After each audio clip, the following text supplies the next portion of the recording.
Welcome to দিশার exam guide. প্রিয় পঞ্চম শ্রেণীর পরীক্ষার্থী বন্ধুরা, তোমাদের জন্য এই ভিডিওটিতে আমি আলোচনা করতে চলেছি পঞ্চম শ্রেণীর দ্বিতীয় পর্যায়ক্রমিক মূল্যায়নপত্র 2024 সালের সেকেন্ড ইউনিট টেস্টের প্রশ্নপত্র, অর্থাৎ পঞ্চম শ্রেণীর বাংলা বিষয়ের প্রশ্নপত্র সম্পূর্ণ উত্তর সহ এই ভিডিওটিতে আমি আলোচনা করতে চলেছি। তাই অবশ্যই দেখে নিতেই হবে সেকেন্ড ইউনিট টেস্টের অরিজিনাল কোশ্চেন পেপার। সম্পূর্ণ সিসিই পদ্ধতি অনুসরণ করে প্রশ্নপত্রটি তৈরি হয়েছে। পূর্ণমান 20, সময় 40 মিনিট। এখানে পরীক্ষার্থীর নাম, অর্থাৎ তোমরা তোমাদের নাম লিখবে পরীক্ষার্থী বন্ধুরা। এখানে ক্রমিক সংখ্যা, অর্থাৎ তোমরা তোমাদের পরীক্ষার রোল নাম্বার লিখবে। এখানে বিদ্যালয়ের নাম, তোমরা তোমাদের বিদ্যালয়ের নাম লিখবে। দেখো, পশ্চিমবঙ্গ মধ্যশিক্ষা পর্ষদের নির্দেশ অনুযায়ী নবপ্রবর্তিত পর্যায়ক্রমিক মূল্যায়ন পদ্ধতি অনুসারে এই প্রশ্নপত্রটি তৈরি হয়েছে। প্রথমে এক দাগে একটি বাক্যে নিচের প্রশ্নগুলির উত্তর লেখো। 4টি প্রশ্নের উত্তর করতে হবে, মোট 4 মার্ক। প্রত্যেকটি প্রশ্নের জন্য 1 মার্ক করে বরাদ্দ। প্রথম, 1-এর ক, রবীন্দ্রনাথ ঠাকুর কত সালে নোবেল পুরস্কার পান? উত্তর, রবীন্দ্রনাথ ঠাকুর 1913 সালে নোবেল পুরস্কার পান। খ দাগের প্রশ্ন, শেষ পর্যন্ত ফণিমনসা গাছ কেমন পাতা চাইল নিজের জন্য? উত্তর দেখো, শেষ পর্যন্ত ফণিমনসা গাছ নিজের জন্য নিজের কাটা ভরা সূচালো পাতা ফিরে চাইল। গ দাগের প্রশ্ন দেখে নেওয়া যাক। গ দাগে কি বলেছে? গরান গাছের ফুল দেখতে কেমন? উত্তর, গরান গাছের ফুল দেখতে ছোট ছোট হলুদ রঙের।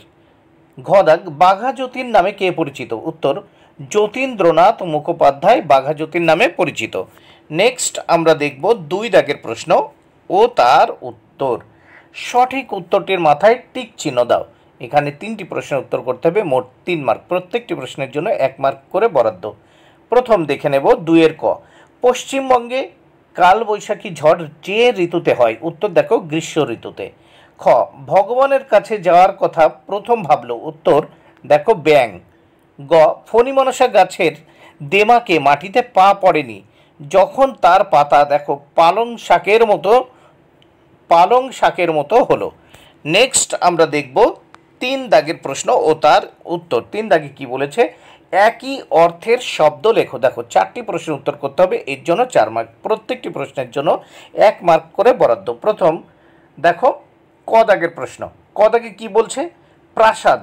প্রাসাদ শব্দের অর্থ অট্টালিকা বা রাজবাড়ি। খ দাগে দেখো, পিঞ্জর। পিঞ্জর মানে হচ্ছে খাঁচা। গ দাগে দেখো, বংশী। বংশী শব্দের অর্থ হচ্ছে বাঁশি বা মুরালি। এবং ঘ, বন শব্দের অর্থ হচ্ছে অরণ্য বা জঙ্গল। তাহলে একই অর্থের শব্দগুলো তোমরা পেয়ে গেলে। প্রাসাদ মানে অট্টালিকা, পিঞ্জর মানে খাঁচা, বংশী মানে বাঁশি, বন মানে অরণ্য বা জঙ্গল। এবার পরের পৃষ্ঠা, এই প্রশ্নপত্রের পরের পৃষ্ঠা আমরা দেখে নেব। পরের পৃষ্ঠায় কি বলেছে দেখে নেওয়া যাক। প্রথমেই দেখো 4 দাগের প্রশ্নে কি বলা হয়েছে? অর্থের পার্থক্য দেখো। 2টো করতে হবে, এর জন্য 4 মার্ক। প্রত্যেকটি প্রশ্নের জন্য 2 মার্ক করে বরাদ্দ। প্রথম দেখো, দয় দীর্ঘী পদ্বীপ আর আছে দয় বয় দীর্ঘী পদ্বীপ।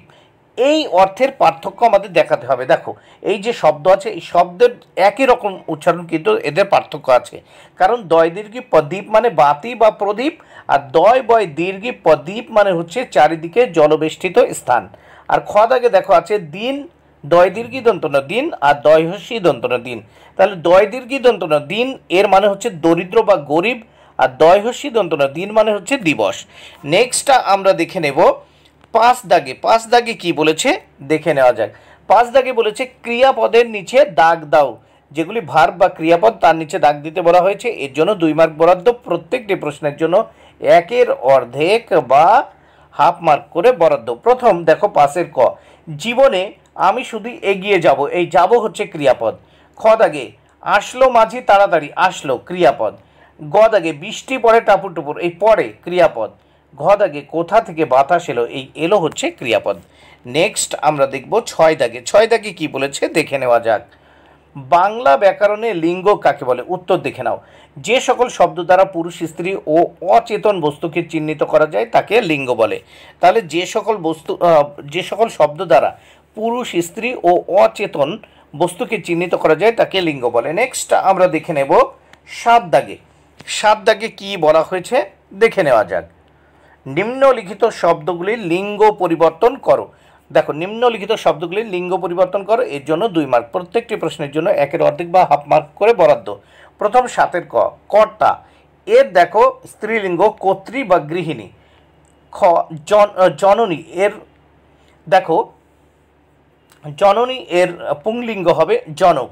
দেখো মেম, এর লিঙ্গ পরিবর্তনে হবে সাহেব, চাকর, চাকরানী। তাহলে কর্তা, কর্ত্রী বা গৃহিণী, জননী, জনক, মেম, সাহেব, চাকর, চাকরানী। বন্ধুরা ভিডিওটি ভালো লাগলে অবশ্যই লাইক কমেন্টে শেয়ার করো। Thank you very much, keep watching my channel and my video.